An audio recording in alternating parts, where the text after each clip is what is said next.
गुच्चू, पापा और मम्मी का प्यार भरा सबक। एक समय की बात है, एक छोटे से शहर में गुच्चू नाम का प्यारा सा बच्चा रहता था। गुच्चू के पापा घर से काम करते थे क्योंकि उनका वर्क फ्रॉम होम था। वहीं गुच्चू की मम्मी बाहर नौकरी करती थी। हर दिन सुबह जब मम्मी ऑफिस चली जाती तो घर में शुरू होती गुच्चू और उसके पापा की मस्ती। कभी तकिए की लड़ाई, कभी रसोई में आटा उड़ाना, तो कभी खिलौनों की रेलगाड़ी पूरे कमरे में फैली रहती। कुछ देर में घर ऐसा लगता जैसे तूफान गुजर गया हो।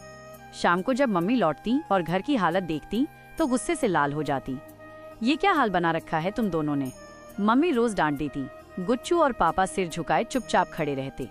फिर दोनों एक दूसरे की ओर देखते और मुस्कुराने लगते। लेकिन एक दिन दोनों ने ठान लिया, अब नहीं रहना इस घर में। उन्होंने थोड़े से कपड़े लिए और निकल पड़े। शहर के किनारे एक छोटी सी झोपड़ी मिली, वही उनका नया घर बन गया।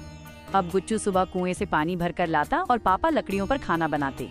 दोनों साथ बैठकर खाते, हंसते और एक दूसरे का ख्याल रखते। पर रात में जब ठंडी हवा चलती और मम्मी की याद आती तो दोनों की आंखों में आंसू आ जाते।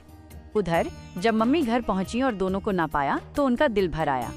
उन्होंने सोचा, मैं तो हर रोज डांट देती थी, पर असल में तो वो दोनों ही मेरी दुनिया हैं। वो भागती हुई झोपड़ी तक पहुंची। गुच्चू और पापा को देखा जो आग के पास बैठे थे। मम्मी की आंखों में आंसू थे। माफ कर दो, घर के बिना तुम दोनों के ये घर खाली खाली लगता है। गुच्चू दौड़कर मम्मी से लिपट गया। अब मम्मी नहीं डांटेंगी ना?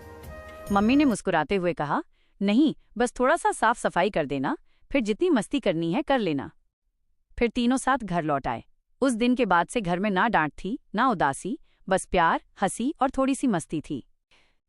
इससे हमें सीख मिलती है कि घर की सबसे बड़ी खूबसूरती साफ सुथरे फर्श में नहीं, बल्कि हंसते मुस्कुराते चेहरों में होती है।